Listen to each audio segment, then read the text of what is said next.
Assalamualaikum warahmatullahi wabarakatuh. Bismillahirrahmanirrahim. Alhamdulillahirabbil alamin. Allahumma sholli ala Sayyidina Muhammad wa ala ali Sayyidina Muhammad. Apa kabar anak-anakku, santriwan dan santriwati? Mudah-mudahan kalian dalam keadaan sehat walafiat dan senantiasa dalam lindungan Allah Subhanahu wa taala.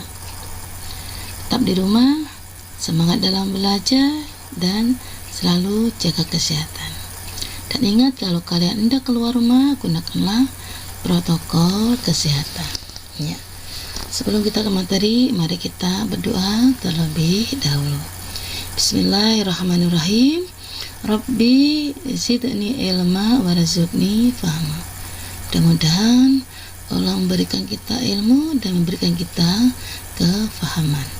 Amin, amin ya Allah ya Rabbal alamin. Ya. Langsung kita ke materi. Minggu kemarin kita telah membahas tentang Asmaul Husna. Sekarang kita akan membahas tentang beriman kepada kitab-kitab Allah. Coba buka di halaman 22. Ya. Kitab-kitab yang diturunkan Allah itu ada berapa, dan apa hikmah kalau kita beriman kepada kitab-kitab Allah? Kita bahas satu persatu. Ya. Kitab-kitab yang diturunkan Allah Subhanahu wa taala itu ada 4, diantaranya kitab Zabur diturunkan kepada Nabi Daud alaihissalam, kitab Taurat kepada Nabi Musa alaihissalam, kitab Injil kepada Nabi Isa alaihissalam, dan kitab Al-Quran kepada Nabi Muhammad sallallahu alaihi wasallam. Jadi kitab-kitab Allah itu ada 4, kitab Zabur, kitab Taurat, kitab Injil, dan kitab Al-Quran. Itulah kitab-kitab Allah. Beriman kepada kitab-kitab Allah termasuk salah satu rukun iman yang harus dimiliki oleh setiap muslim. Karena iman kepada kitab-kitab Allah adalah rukun iman yang ketiga dari keenam rukun iman. Allah memerintahkan kepada kita agar beriman kepadanya, kepada Rasulullah Shallallahu Alaihi Wasallam, kepada kitab yang Allah turunkan kepada Rasulnya, yakni Al-Quran, dan juga Allah memerintahkan agar kita mengimani kitab-kitab yang diturunkan sebelum Al-Quran. Kitab apa itu? Itu mengimani adanya kitab Zabur, kitab Taurat, dan kitab Injil. Allah berfirman dalam Al-Quran surat An-Nisa ayat 136. A'udzu billahi minasyaitonir rajim. Bismillahirrahmanirrahim. Ya ayyuhalladzina aminu billahi wa rasulihi wal kitab alladzi nazzala ala rasulihi wal kitab alladzi anzala min qabl wa man yakfur billahi wa malaikatihi wa kutubihi wa rusulihi wal yaumil akhir faqad dhalla dhalalan ba'ida. Shadaqallahul azim.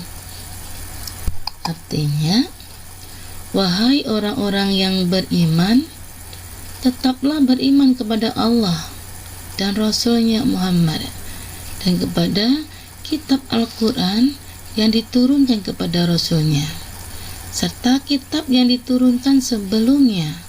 Barang siapa ingkar kepada Allah, malaikat-malaikatnya, kitab-kitabnya, rasul-rasulnya, dan hari kemudian, maka sungguh orang itu telah tersesat sangat jauh. Itulah buktinya kalau kita harus mempercayai kitab sebelum Al-Quran. Ya, kitab Allah merupakan wahyu yang telah disampaikan kepada para rasul untuk diajarkan kepada umat manusia. sebagai petunjuk dan pedoman hidup. Allah mengutus para malaikat Jibril, ya. Allah mengutus malaikat Jibril atau Ruhul Amin untuk menyampaikan wahyu kepada Rasulnya. Tujuannya Allah menurunkan kitab-kitab itu agar digunakan sebagai pedoman hidup bagi seluruh manusia menuju jalan hidup yang benar dan diridhoinya. Kitab-kitab yang diturunkan Allah yang keempat tadi namanya kitab samawi. Jadi kitab Taurat, Zabur, Injil dan Al-Quran itu adalah kitab samawi, kitab yang diturunkan oleh Allah. Dengan demikian, iman kepada kitab-kitab Allah adalah mempercayai dan meyakini dengan sepenuh hati bahwa Allah telah menurunkan kitab-kitabnya kepada Rasul yang berisi wahyu untuk disampaikan dan diajarkan kepada umat manusia. Dalam hadis Rasulullah SAW bersabda yang artinya, hendaknya engkau beriman kepada Allah, para malaikatnya, kitab-kitabnya, para rasulnya, hari akhir, dan hendaknya engkau beriman kepada qadar, takdirnya, yang baik maupun yang buruk. Hadis riwayat Muslim. Itulah bukti kalau kita harus mengimani selain kitab Al-Quran, kitab-kitab yang lain, yaitu kitab Zabur, kitab Taurat, dan kitab Injil. Nah, bisa dipahami.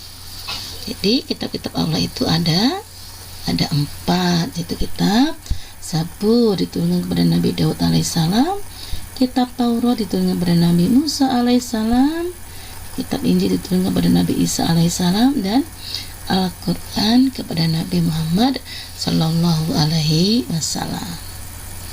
Itulah kitab-kitab Allah. Bisa dipahami dari sini? Ya. Kalau bisa dipahami, kita lanjutkan ke materi selanjutnya. Ya. Hikmah beriman kepada kitab-kitab Allah. Di dalam keimanan kepada kitab-kitab Allah terkandung 3 unsur, yaitu mengimani bahwa kitab-kitab itu benar diturunkan oleh Allah. Yang kedua, membenarkan berita-berita dari kitab-kitab tersebut, yaitu kitab Al-Quran. 3, mengamalkan hukum-hukum yang ada dalam kitab Allah, yaitu kitab Al-Quran. Itulah hikmah beriman kepada kitab Allah. Kita yakin, kita membenarkan, dan kita mengamalkan. Ya. Setelah kita mengetahui bagaimana mengimani kitab-kitab Allah secara benar, maka tentunya keimanan tersebut akan berdampak bagi diri seorang muslim. Di antaranya ada buah keimanan. Apa buah keimanan itu? Mengetahui bahwa pertolongan Allah kepada hambanya. Dengan adanya kitab, maka manusia akan mendapatkan jalan hidup menuju jalan yang benar dan diridhoi.